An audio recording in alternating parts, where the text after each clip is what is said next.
여랑야랑 정치부 김민지 기자와 함께합니다. 첫 번째 주제 보겠습니다. 자, 대통령의 출근길 비어있는 네 글자 색깔이 초록색입니다. 네, 그게 힌트였는데요. 오늘 윤 대통령이 초록색 민방위복을 입고 출근했습니다. 태풍 흰남노를 대비하기 위해서인데요. 출근길의 한 지시부터 듣고 오시죠. 재난관리와 구급 구조에 종사하는 모든 분들께 말씀드립니다. 선조치 후 보고입니다. 오늘 내일은 상황인인 만큼 흰남노에 관한 말씀만 좀 받도록 하겠습니다. 오늘 지원 안 하신 거라면 상황 챙기십니까? 오늘은 제가 비상대기를 좀 할 생각입니다. 지난달 폭우 때 자택에 머물러서 야당 공격도 받았었는데요. 네. 그럼 지금 이 시각에도 대통령은 이 용산 대통령실에 있는 겁니까? 네, 대통령은 내일 새벽까지 퇴근하지 않고 대통령실에 머무르면서 각종 상황을 점검할 예정입니다. 지난달 폭우에 반면 교사냐는 질문에 대통령실 관계자는 위험에 처했을 때 국민 곁에 서 있어야 하는 공직자의 마음은 변함없다면서 대통령의 비상 대기를 강조했습니다. 박형준 부산시장도 이 태풍이 와서요, 이 해외 출장을 취소했다면서요. 네, 당초 오늘 이 부산 세계 박람회 유치 계획서를 제출하려고 프랑스로 출국할 예정이었는데 취소했습니다. 자, 이건 뭘까요? 네. 네, 부산시가요. 태풍이 온다면서 SNS에 올렸던 게시물인데요. 가수 이정현 씨의 노래 제목 와라는 문구에 당시 안무에 쓰인 부채를 닮은 걸 넣은 겁니다.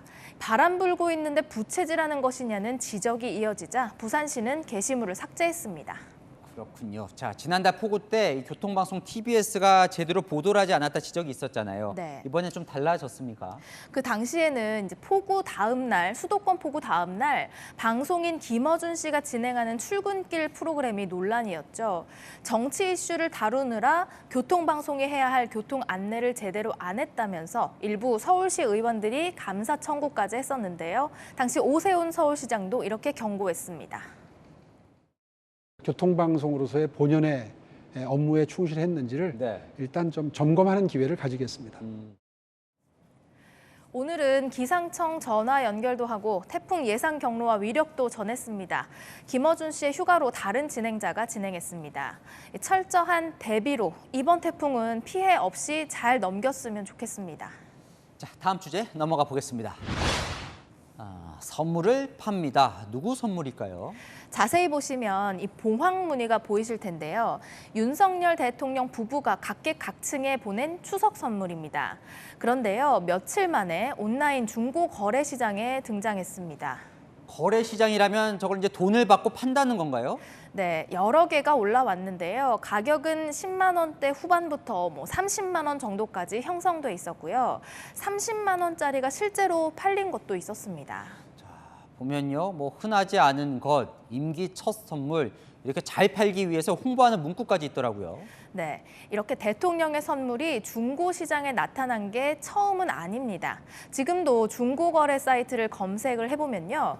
문재인 전 대통령의 마지막 설 선물 세트부터 박근혜, 노태우 전 대통령의 시계, 이명박 전 대통령의 수저 세트나 노무현 전 대통령이 명절에 보냈다는 술병 등 다양한 선물들이 올라와 있더라고요.